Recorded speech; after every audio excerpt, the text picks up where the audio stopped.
So, as we continue on in our sermon series of Encountering Hope, we get to this week's message where we look at this idea of hope in the hype. And there was a lot of hype that day that Jesus enters Jerusalem. The people, they think that they're going to be freed from their oppression of the Roman Empire. And they're excited. And that excitement is just radiating. There's a lot of hype taking place. And for us, there is hope in this hype. I want to go to Matthew 21. And I want to highlight different parts of the story. Matthew 21, verse 1.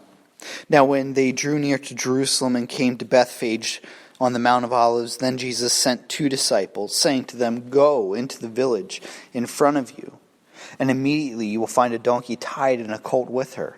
Untie them and bring them to me. If anyone says anything to you, you shall say, 'The Lord needs them,' and he will send them at once."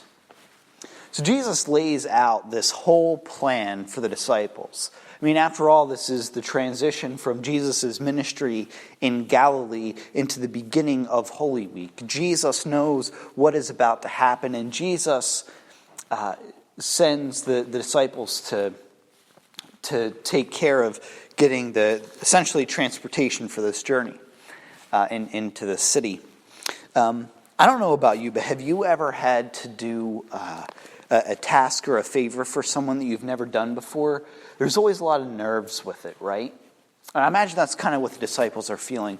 Occasionally, I have to fill in for other clergy people, and sometimes other clergy have to fill in for me for different things.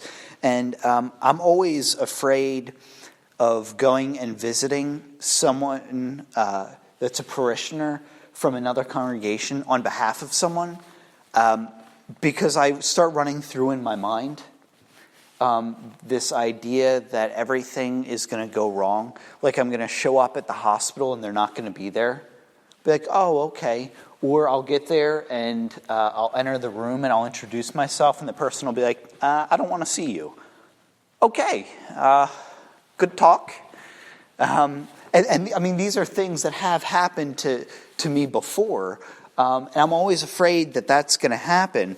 And so Jesus tells them exactly what's going to happen, and even goes as far as if somebody gives you a problem, just tell them, well, the Lord sent you. And the disciples probably go off like, okay, Jesus, great, this will be fun. Verse 4. This took place to fulfill what was spoken by the prophet. Oftentimes, we view in our relationship, specifically our prayer life, that God is like the genie from Aladdin. And that sounds kind of far out there and far-fetched, but listen to me for a minute. It's almost like when we pray, we are rubbing our Bibles, we expect God to show up and say, "I will grant you 3 wishes." I mean, think about it with our prayer lives. So often when we pray, if we even start off by offering up praise or adoration or thank you, we go through, God, I need A, B, and C. And Sally needs this. Billy needs this. And we can't forget Joel. Joel, he needs this. Thanks, God. Talk to you later. And that's really, until we mature in our prayer lives, that's kind of the basic prayer that we start off with. But I want us to understand that Christ did not show up to be a genie and just grant people wishes. Jesus did a lot of healings.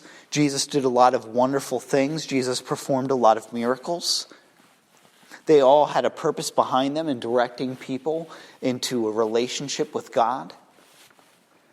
But Jesus didn't just show up to grant wishes. It was foretold what was going to happen. Verse 5. Say to the daughter of Zion, behold, your king is coming to you, humble and mounted on a donkey, on a colt, the foal of a beast of burden. So I want you to think and imagine that you are going to enter Jerusalem. I want to take you back to high school because, after all, it is prom season. And in high school, prom is the all-important event, right? So, you get all dressed up. Ladies, you go out, you buy a dress that you may never wear again. And guys, we go out, we rent this tux to specifically match the colors of the dress because we don't want to disappoint our date. And if the colors don't match, the world is over. And so you get these elegant rides, right? You and a couple of buddies, you go in together on a limo because you can spend your money like that when you're in high school. Well, rather, you can spend your parents' money like that in high school. You show up and there's the red carpet, kind of like we have in our church, and it's rolled out, and the ride has to be right. What you're doing afterwards has to be right because heaven forbid, the prom does not go well. Your high school career as you know it is over. The college you want to get into won't accept you, and life just won't move on. You will forever look back on that day because prom didn't go well. That's why when you're 45, you didn't get that job. In high school, prom doesn't go well. It's the end of the world. But we as people, those are the type of entrances that we make. Think about it. We have award shows for everything, for sports, for movies, for music, for everything. It feels like every month there's another one on TV. And they have hours of red carpet coverage. And then there's discussion afterwards about what people were wearing. We like to make grand entrances. But that's not the type of entrance that Christ made. No. Christ made a very simple entrance. Came in on a donkey, like the lowest of low transportations. Like it's not even a Honda. It's just like whatever you can find. It's that hand-me-down car of 3 times that you get because literally no one else wants to drive it. It just wasn't great. It wasn't this spectacular entrance. Verse 6, the disciples went and did as Jesus directed them. They brought the donkey and the colt and put on them their cloaks, and he sat on them. Jesus sat on them. Verse 8, most of the crowd spread their cloaks in the road, and others cut down branches from trees and spread them on the road. So, I want to erase a common misconception about the palms. Have you ever wondered why we give out palms on Palm Sunday? We give out palms not because 2,000 years ago, people are like, you know what's going to be awesome in 2,000 years? People are going to take these palms, make them into crosses. Yeah, that's going to be awesome. And they'll remember it forever. And they didn't just look around and like, oh, hey, there's a palm tree. We don't know what else to do with it, so hey, we'll chop down some of those leaves and just kind of wave them around like crazy people. Yeah, it'll just be fun. No, they were used because 2 centuries before that, there were pagan overlords that kind of ruled in Jerusalem, and these overlords were overthrown. A lot of overs. They were overthrown, and to celebrate that, the Jewish people waved palm branches. And so they are thinking to themselves, oh, well, it worked once, it's going to work again. This is a lock. Here comes Jesus. Here comes the prophet. Here comes the Messiah. And so that's why there's palm branches. It wasn't a convenience thing. And the crowds, verse 9, and the crowds that went before him and that followed him were shouting, Hosanna to the Son of David. Blessed is he who comes in the name of the Lord. Hosanna in the highest. The word Hosanna means, oh, save, or God save. So they're excited because God is going to save them. They have this perception, which is why they're using palm branches, that the Roman Empire is going to crumble. And they're like, we're saved, we're saved. when Jesus entered Jerusalem, which was through St. Stephen's Gate, most likely, which is the south end towards the temple, the whole city was stirred up, saying, "Who is this?" And the crowd said, "This is the prophet Jesus from Nazareth of Galilee." So this isn't the first time that Jesus has kind of stirred up Jerusalem. If you reflect on the birth of Christ, there's a passage where it talks about that Herod got really paranoid about this new king that was coming, and that this new king was going to take over his throne. And so Herod, in his paranoia, decided that the only way to take care of this was to kill all of the Jewish boys, so he wouldn't have to worry about it. And so it kind of, with soldiers running through the streets, babies screaming, I would say that the city of Jerusalem was stirred up. But it says that the question is asked, who is this? It's not like you're at a party and you want to know who an individual is. Like, gee, I wonder who that is. Or you walk over to somebody, hey, who is that? This is more of a, who does he think he is? You know, it might be that coworker. Who does he think he is? Or who does she think she is? They think they're my boss? They think they're my mom? Get out of here. And that's kind of what it is like with this when you go back and you look at it in the Greek. It's almost that offended, who does this person think they are? And the Pharisees and Sadducees already have this plan in place to kill Christ, and this doesn't deter them from wanting to execute that plan. They probably are feeling a bit relieved. So I want to take a minute and I want to talk to you about prescription glasses, because nothing says Palm Sunday like prescription glasses. So with prescription glasses, they're great and they help you see and they're wonderful. But the problem is that if you don't have the right ones on, you can't see what's in front of you, right? I wear contacts and glasses, and if I were to trade with people and they don't have the right prescription, I would probably walk into doors. I have really bad eyesight. I hope when Jackson comes that he gets Beth's eyes, but I would walk into doors, and while that would be very humorous for everybody gathered here in this room, it would be very painful for me, because I would miss things that are right in front of me. I want to tell you quickly about the Wright brothers, the flying Wright brothers. When they went and they took their flight, it was around Christmas time, and so they sent a message to their sister that they would be home for Christmas, that they flew at 120 feet, and they're very happy and excited. So naturally, when the sister gets this news, she heads right to the newspaper, because back in that day, that was the big news outlet. And so when she hands this paper over to the editor, he looks at her and he says, "Oh, that's great. The boys will be home for Christmas." She's like, "No, you missed it. You missed the main point. They flew. They took this machine and they flew it in the air." The editor just didn't see what was right in front of him.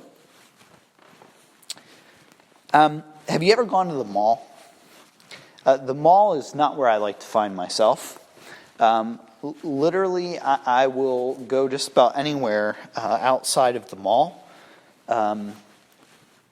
But when I was in high school, it was a fun place to go to. That was the cool hangout spot, that and the bowling alley. And if you go nowadays, as much as I don't like being there, I do enjoy people watching. Specifically, the teenagers on their phones. I'm going to sound old when I say this, and I sometimes am guilty of walking and being on my phone, but it's like the zombie apocalypse. right? They are on their phones. They're not paying attention to anything. And next thing you know, there's a whole slew of videos on YouTube that you can go and watch of people walking into water fountains because they're on their phones. They're so distracted by everything that's taking place that they miss what's right in front of them. That day, or around that time, Pilate also had his own entrance into the city. Except his was more like our prom experience. He's coming in with this really great horse with these soldiers, all dressed up in the finest of clothes. And he was afraid, he got a little bit of Herod in him, where he was afraid that because this was a Jewish holiday where they're celebrating the remembrance of being delivered, that there was going to be an uprising. And so he just wanted to remind the people who was in charge. So Pilate also has this entrance. And Pilate, his entrance, it's about power, it's about authority, it's about intimidation. And then you have Christ. Comes in on a donkey. Who's about love. Who's about peace. Who's about being humble. I haven't seen on the news lately, but I don't think there's any kings that are parading around. But what we do have is the world. And the world will try to be king. I talked about prescription glasses. I talked about the story of the Wright brothers. I talked about the texting and falling into water fountains, because sometimes you and I, we may have our glasses on, our spiritual glasses, but they're not in the right focus. And so we miss what's right in front of us. A lot of pastors, myself included, take this Sunday to kind of shake their finger at the crowd that's there, saying, here you are, you're waving these palm branches, you're all excited, and you can't even see the Messiah in front of you. But with recent things that have happened, with distractions and different things, I find myself, and you might be in this camp, where I'm distracted. I'm distracted from what's going on. As clergy, it's a very busy time for us. Starting on Thursday, I have one Thursday evening service, 2 Good Friday services, and 2 Sunday morning services. A lot of services. That's 5 in 3 days. Also, could potentially be welcoming a child into the world that day. No biggie. Just a life-changing event. But I often forget to think about how Christ must have felt. See, we know that the king is coming. But the reality is what king are we expecting? The world offers and promises so much, but yet fulfills so little. The world abandons you when you need it the most. You eat even if you stuff your face. You may not be hungry again that day, but I guarantee you the next day you'll be hungry. You can drink a gallon of water. I can guarantee you at some point you're going to be thirsty again. You can get that new electronic item, and it's exciting until the next year, when that new electronic item that you got is now almost obsolete because it's a year old. What the world offers, it's just for the here and now. But what Christ offers is for eternity. We get so wrapped up in the hype sometimes that we forget about the hope. But there is hope in the hype. May we be a people that remember that reflect on that. May we be a people that reflect on the hope and think about what Jesus went through this week. And may, because of what Christ went through and what Christ did for you and for me, may that be enough where we are so excited that we go and tell other people, that we bring other people here, that we bring other people into this world of hope. Amen.